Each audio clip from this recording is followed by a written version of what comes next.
Taste the Daily. தமிழ்நாட்டில் 11ஆம் வகுப்பு பொதுத் தேர்வில் 91.17% மாணாக்கர் தேர்ச்சி பெற்றுள்ளனர். வழக்கம் போல இந்த ஆண்டும் மாணவர்களை விட 7.43% மாணவியர் அதிகம் தேர்ச்சி அடைந்திருக்கிறார்கள். தமிழ்நாட்டில் 11ஆம் வகுப்பு பொதுத் தேர்வில் 7,39,539 மாணாக்கர் தேர்ச்சி பெற்றுள்ளனர். வழக்கம் போல இந்த ஆண்டும் மாணவர்களை விட 7.43% மாணவியர் அதிகம் தேர்ச்சி அடைந்துள்ளார்கள். தமிழ்நாட்டில் கடந்த மார்ச் 4ஆம் தேதி தொடங்கி 25ஆம் தேதி வரை நடைபெற்ற 11ஆம் வகுப்பு பொதுத் தேர்வு முடிவுகள் அறிவிக்கப்பட்டன.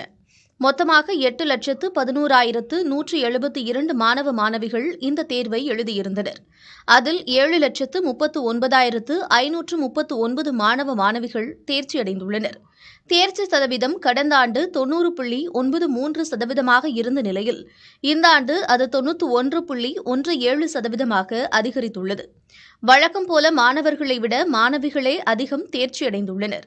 94.69% மாணவர்கள் தேர்ச்சி பெற்றுள்ள நிலையில் 87.26% மாணவர்களே தேர்வில் வென்றுள்ளனர்.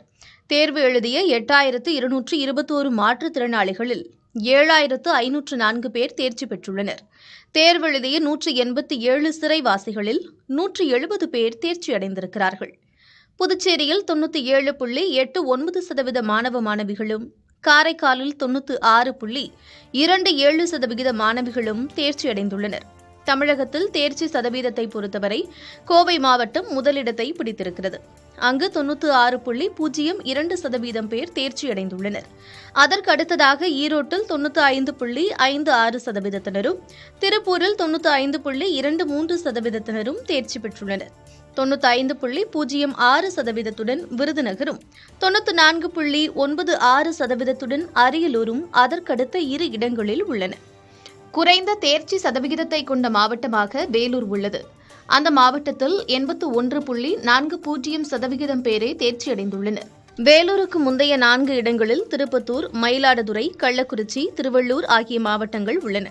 திருப்பத்தூரில் 86.88% மாணாக்கரும், மயிலாடுதுறையில் 86.39% மாணாக்கரும், கள்ளக்குறிச்சியில் 86% மாணாக்கரும் தேர்ச்சியடைந்துள்ளனர்.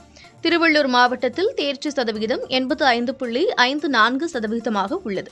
தலைநகர் சென்னை 91.68 தேர்ச்சி சதவீதத்துடன் தமிழகத்தில் 17வது இடத்தில் உள்ளது.